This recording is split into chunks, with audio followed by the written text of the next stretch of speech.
travers l'enquête que nous avons réalisée donc auprès de près de 500 Bretons, nous leur avons demandé quelles étaient pour eux les 3 sources principales d'information. Et donc, la première source, alors pas en termes statistiques, mais celle que vous voyez sur le tableau, c'est la famille et les amis. La seconde source, c'est Internet, les revues, les livres. Et la troisième, c'est les professionnels du bâtiment. Donc, au risque de me répéter, je voudrais revenir sur ce point-là, qu'on puisse bien mesurer les uns et les autres à quel point les réseaux affectifs sont importants dans la prise de décision. C'est-à-dire qu'il y a, entre celui qui donne le conseil et celui qui le reçoit, une relation de proximité, de confiance qui est faite d'émotion et d'affectivité. Est-ce que ça se double aussi d'une dimension générationnelle? Est-ce que quand ça vient d'une génération plus élevée, ça a plus de poids ou ça n'a rien à voir? Alors, ce qu'on voit beaucoup, c'est pas forcément cette étude-là qui nous permet de le dire, mais ce qu'on voit beaucoup lorsqu'on interroge des personnes qui ont un projet de construction ou de rénovation, c'est combien les parents peuvent peser dans le choix et de la décision. Et alors là, si vous voulez, ça introduit quelque chose qui est aussi qu'il faut avoir en tête, c'est que ces parents sont peut-être extrêmement compétents dans le domaine du bâtiment, mais ils ont parfois des compétences d'autrefois. C'est-à-dire qu'ils peuvent transmettre à leurs enfants des savoirs professionnels qui datent de 20 ans ou de 30 ans. Donc c'est un vrai risque. Oui, juste un complément, c'est-à-dire que cette dimension affective est d'autant plus importante parce qu'on l'a vu dans la présentation ce matin que ce n'est pas parce qu'on est pour les écomatériaux qu'on va forcément passer à l'acte de les acheter et de les utiliser. D'où l'importance de l'aspect affectif.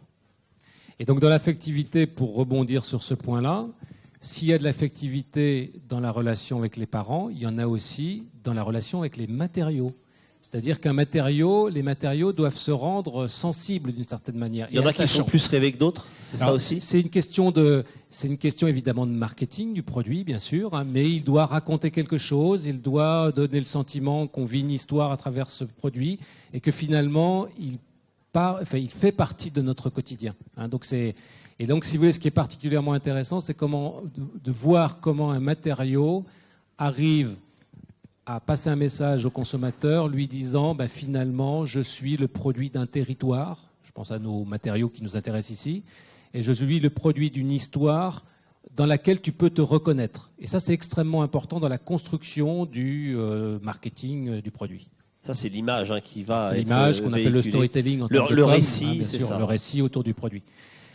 Pour compléter juste cette petite... Je voulais juste rajouter que cette dimension affective, elle se retrouve non seulement avec la famille, mais elle peut se retrouver aussi avec les professionnels du bâtiment. Bien sûr. Et que c'est un bon ressort. Exactement. La relation, moi ce qui me marque toujours lorsque je fais des entretiens avec des personnes qui, encore une fois, font construire ou rénover, c'est combien il peut y avoir une relation affective avec le constructeur ou le commercial dans un premier temps. Et on voit bien, par exemple, dans le domaine de la construction individuelle, le passage du commercial au conducteur de travaux est toujours un moment difficile parce qu'il y a une rupture de la chaîne affective et on peut, on peut apprivoiser son commercial et puis on ne comprend pas que le conducteur de travaux n'ait pas forcément la même sensibilité ou inversement. Et donc, effectivement, pour revenir sur ces éléments-là, donc on voit l'importance des professionnels du bâtiment, donc ce qui est un bon signe et un bon message finalement qui nous est renvoyé. Ça veut dire que les personnes comme vous et moi, ordinaires, qui n'ont pas forcément de connaissances dans le bâtiment, ils conservent un regard positif sur les professionnels du bâtiment. L'homme de l'art est respecté pour ce qu'il est. L'homme de l'art est respecté pour ce qu'il est, et donc ça nous pose un enjeu extrêmement important, c'est de bien choisir l'homme de l'art. Parce qu'on voit bien que stratégiquement, pour toutes les personnes qui s'engagent dans un projet comme ça, la première question qui se pose, c'est comment bien choisir le professionnel. Alors, comment bien choisir le professionnel? Là, si vous voulez, c'est là où je rebondis sur l'idée de parcours client. Donc, l'idée de parcours client. Un parcours client, c'est l'ensemble des étapes qu'un consommateur va suivre tout le long dans sa relation avec l'entreprise. On parle maintenant d'expérience client. Alors, expérience client aussi. Donc, le long d'un parcours client, on a une expérience client. Et la première étape de ce parcours client aujourd'hui, c'est de manière générale, c'est la recherche du produit, la recherche de l'entreprise. Et donc, ça se passe en amont de la relation avec le professionnel. Et donc, avec Bruno, on voulait insister sur cette première étape particulièrement importante.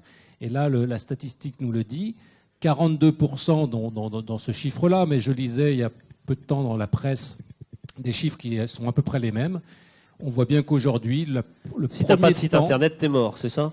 Ou alors, site internet de qualité. Bien mais sûr. le premier temps, c'est la phase exploratoire. Et la phase exploratoire se passe de plus en plus par Internet. Donc on rentre, j'allais dire, dans la spirale, dans la boucle ou dans le tuyau, quand on a un projet, par cette clé d'entrée. Donc là, la question qui se pose, c'est quelle est la qualité des sites Internet? Comment faire en sorte de booster les sites Internet? Comment faire en sorte qu'ils soient des outils de promotion des écomatériaux? Et c'est évidemment extrêmement important. En tout cas, c'est un préalable indispensable. Aujourd'hui, les professionnels ne peuvent plus faire, j'allais dire, l'économie ou l'impasse de cette présence numérique, de cet affichage digital. Alors c'est un préalable. C'est j'allais dire la première vitrine, la première porte d'entrée, c'est celle-là. Qu'est-ce qu'ils doivent montrer? Qu'est-ce qu'on doit trouver? Et alors au-delà, alors justement, pour rebondir sur ce que vous disiez à l'instant, c'est-à-dire qu'au-delà, j'allais dire, de l'information. Il faut effectivement de l'information du conseil. On voit bien que c'est des choses qui sont importantes. Une information qui soit crédibilisée, qui soit objective, c'est des choses qui sont importantes. Il faut montrer des réalisations aussi. Oui, mais il faut proposer une expérience. C'est-à-dire qu'il faut embarquer le client dans une aventure. Moi, ce qui m'intéresse toujours beaucoup lorsque je fais des entretiens, c'est que les gens, ils se racontent des histoires. Ils se mettent en scène, ils font des scénarios de leur vie. C'est-à-dire, ils se disent, là, on va boire un coup avec les copains, ça sera sympa, là, ça sera la chambre des gosses, etc. Et donc, quand ils accèdent à un site Internet, l'histoire commence. Et donc, il faut leur donner des éléments pour qu'ils puissent se raconter l'histoire. Et évidemment, une histoire dans laquelle il y aura des écomatériaux, pour ce qui nous intéresse, bien sûr. Et donc, ça, c'est un enjeu important. Et c'est ça qu'on appelle aussi l'expérience utilisateur, l'expérience client. Et ça, ce sont des éléments. Ce qui veut dire que ça relève de compétences qui sont probablement le marketing, le design aussi. Les designers sont très bons dans ces domaines-là, qui ont probablement leur place. Le maçon ou le charpentier n'a pas forcément immédiatement ses compétences à disposition. Il n'a pas forcément ses compétences à disposition, mais bien évidemment, il sera un élément central parce que l'homme de l'art, on le voit bien, lorsqu'il aime son métier, c'est lui qui en parle le mieux. Lorsqu'il en parle avec ses mots, eh bien, il a un certain impact sur la clientèle, parce qu'on est dans la relation affective.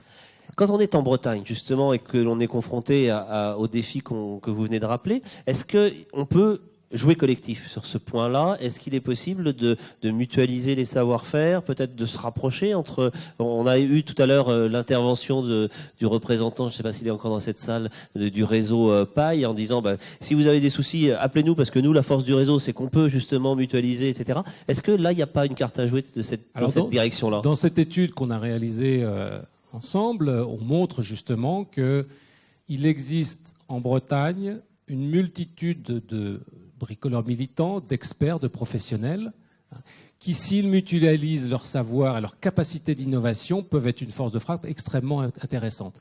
Je fais souvent le parallèle, on en a déjà parlé, entre l'innovation dans le domaine du numérique. On parle de start-up, on parle de la French Tech à Rennes, par exemple, on parle de la cantine numérique.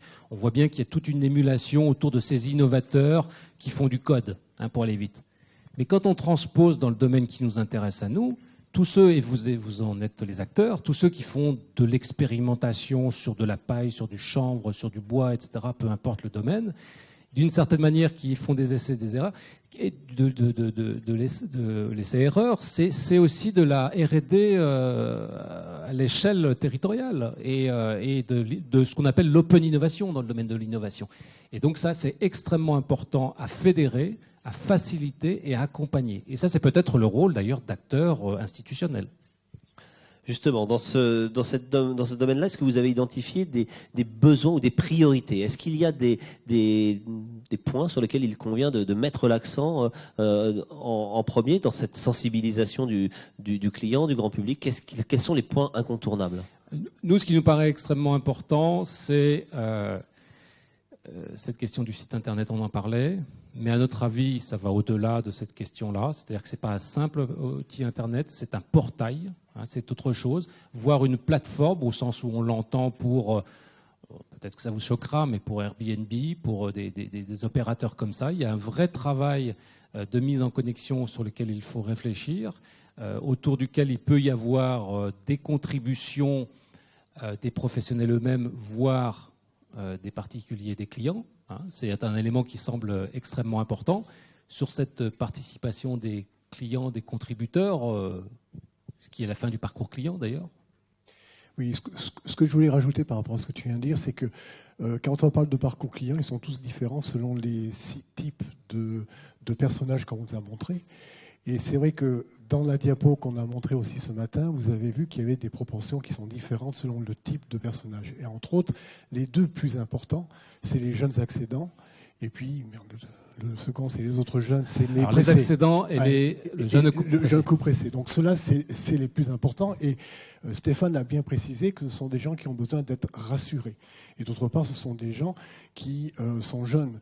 Donc c'est vrai que comme c'est le groupe le plus important, et comme c'est des gens qui sont plutôt axés Internet et qui ont besoin d'être rassurés, c'est pour ça que la plateforme nous semble quelque chose qui est important, parce que une plateforme, c'est non seulement mettre en relation, mais c'est aussi noter. Et ça, c'est quelque chose qui commence à rentrer mais dans les mœurs, mais des jeunes, et des moins jeunes d'ailleurs. Alors vous verrez, si vous avez reporté au rapport, quand on parle de plateforme, on ne pense pas... c'est un sens un peu différent de celui de plateforme de rénovation de l'habitat. Hein. C'est plutôt un sens de plateforme au sens numérique du terme, ce qui n'est pas tout à fait la même chose.